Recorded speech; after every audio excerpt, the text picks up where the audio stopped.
TikTok থেকে কারো কাছে মেসেজ যাচ্ছে না, এই সমস্যা কিভাবে সমাধান করবেন পুরো প্রসেস থাকবে আজকের এই ভিডিওটিতে। টিকটক থেকে মেসেজ যাচ্ছে না, এই সমস্যার সমাধান করার জন্য সর্বপ্রথম আপনার টিকটক অ্যাপটি ওপেন করে নেওয়ার পর পয়েন্টের উপর ক্লিক করার পর আপনার টিকটকের সেটিংসটি ওপেন করবেন। জাস্ট এখান থেকে রিপোর্টে প্রবলেম এই অপশনটি ওপেন করবেন।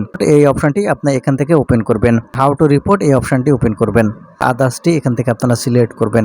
নিড হেল্পের এয়ার বাটন আছে, এয়ার বাটনের উপর ক্লিক করবেন। একটা আবেদন করতে হবে, কিছু লিখতে হবে, আর কি লিখতে হবে সেটা আমি আপনাদের দেখিয়ে দিচ্ছি।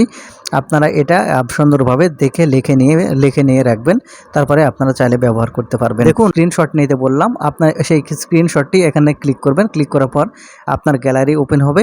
এখন এখান থেকে আপনার যে সমস্যার যে স্ক্রিনশট আগে নিয়ে রেখেছিলেন সেই স্ক্রিনশটটি এখানে আপনারা দিয়ে দিবেন। এখন আপনি যে কাজটি করবেন, এখান থেকে সাবমিট বাটন দেখতে পাবেন নিচে, আপনি জাস্ট এখান থেকে এই সাবমিট বাটনের উপর ক্লিক করবেন। রিভিউ করার পর দেখার পর আপনার সমস্যা যদি গুরুতর না হয় তাহলে কিন্তু খুব সহজেই সমাধান করে দেবে।